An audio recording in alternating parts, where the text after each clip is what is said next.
কথা এভি ফ্যানদের জন্য সবচেয়ে বড় খুশির খবর। বেশ কয়েকদিন হয়েছে শেষ হয়েছে জনপ্রিয় ধারাবাহিক কথা।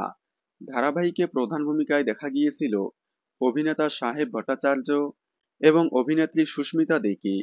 ধারাবাহিকটি প্রথমে টিআরপিতে পিছিয়ে থাকলেও পরে টিআরপিতে অনেকটাই এগিয়ে আসে, এমনকি এক এক করে 9 বার বেঙ্গল টপার হয়।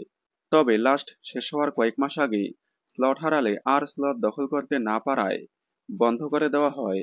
তবে কথা ধারাবাহিকে সাহেব সুস্মিতা অভিনয় করে তুমুল জনপ্রিয়তা পেয়েছে। তার প্রমাণ 2024 সাল থেকে 2025 সালে তারা অসংখ্য অ্যাওয়ার্ড জিতে নিয়েছে।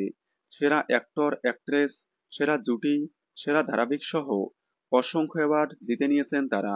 এরকম অ্যাওয়ার্ড চলমান ধারাবাহিকগুলোর মধ্যে একটি ধারাবাহিকও পায়নি। তবে মজার বিষয় হলো এবার আরও একটি অ্যাওয়ার্ড পেল কথা এভি। এবার কথা এভি ইন্টারন্যাশনাল জুটি অ্যাওয়ার্ড পেল।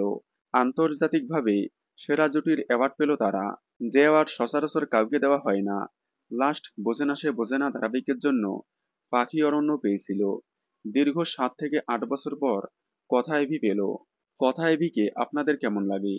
তাদের নতুন ধারাবাহিক দেখার জন্য আপনারা কারা কারা অপেক্ষা করে আছেন কমেন্টে জানাবেন।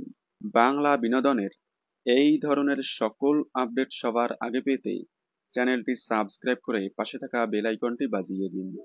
ধন্যবাদ।